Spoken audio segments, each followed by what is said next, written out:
Bonjour chers auditeurs et chères auditrices de notre web radio R212, notre auteur Rachid Boufous, en sa qualité d'internaute invité, partage son avis et sa réflexion avec vous dans cet article intitulé L'utilité publique en question. Le voici en podcast pour vous. Boufous ouvre sa réflexion en soulignant que depuis plusieurs mois des opérations de démolition et d'expropriation pour cause d'utilité publique se déroulent dans le quartier de l'Océan à Rabat.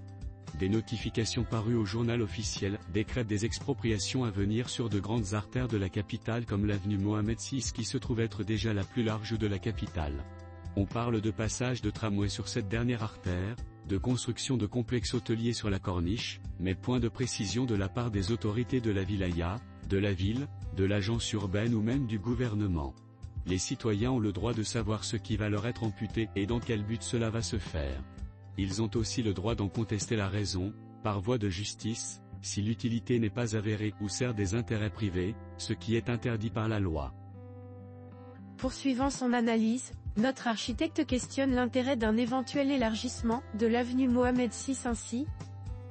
Pour ce qui est de l'avenue Mohamed VI, son élargissement n'a aucun sens du point de vue urbanistique, puisqu'elle porte déjà 2 fois 3 voies carrossables avec interdiction de stationner. L'élargir encore plus, cela voudrait dire, plus de voitures et plus de trafic et surtout de vitesse, alors que la tendance mondiale est à la vitesse basse, pour moins de pollution.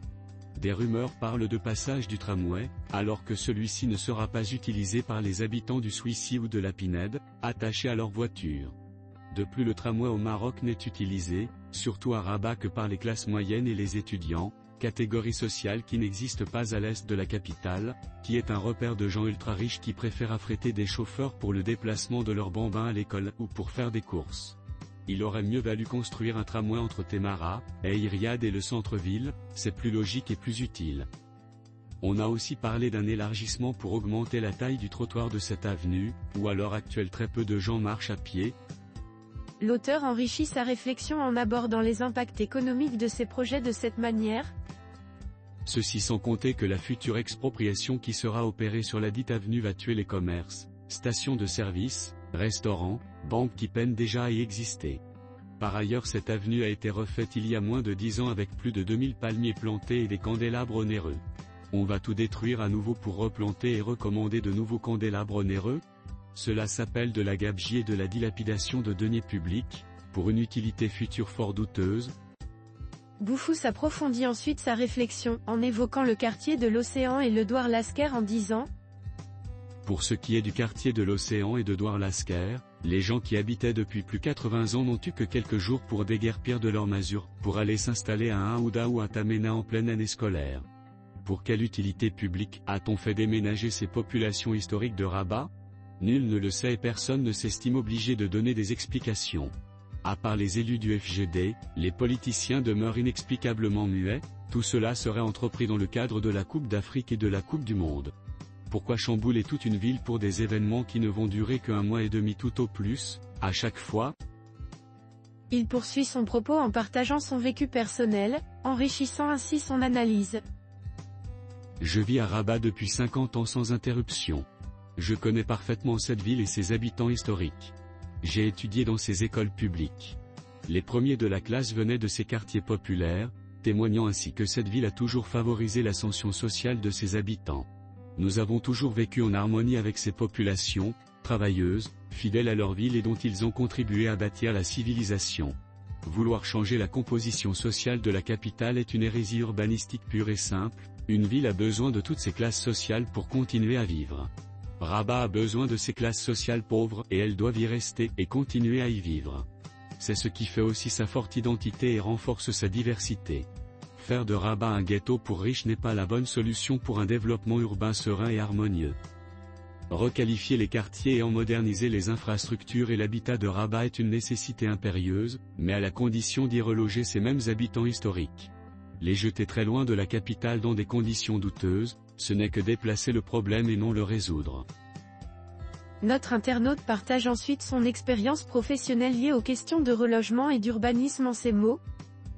J'ai dessiné la ville de Aouda dans les années 2000 où je me suis occupé durant plus de 15 ans des problématiques liées au recasement de bidonvilles venant de la capitale entre autres. Je me suis aussi occupé du plan d'aménagement de Tamena et de Sidi Yahya de Zars.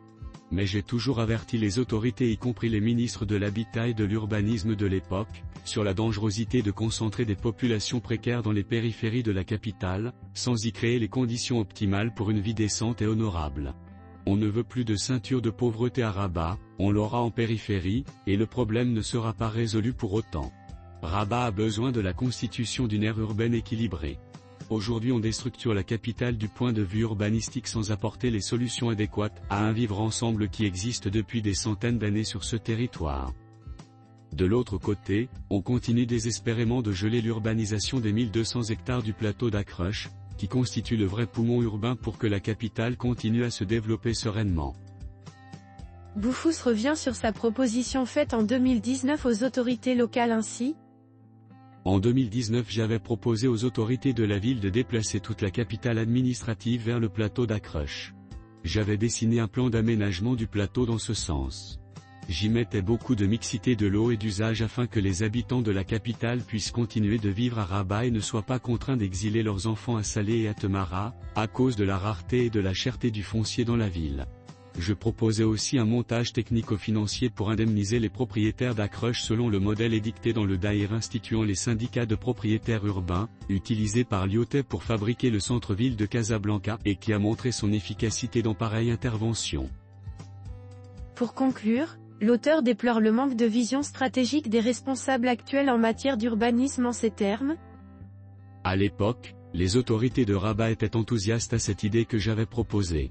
Depuis, de nouvelles autorités ont jeté tout ce travail à la poubelle et fait établir un nouveau plan d'aménagement du plateau d'Akrush, qui n'a aucun sens urbanistique perpétuant un zonage en villa de 2000 m² alors que le prix actuel de ce type de lot a dépassé les 5000 dirhams par mètre carré, ce qui porte le lot à 1 milliard de centimes, hormis la construction, et l'on n'a toujours pas réglé le problème de l'aménagement du plateau, de son assainissement et des autres réseaux. Bref, les gens qui ont en charge l'urbanisme de la ville de Rabat, n'ont rien compris à son développement à travers les âges et ne font que déplacer les problèmes de la ville au lieu de les résoudre durablement.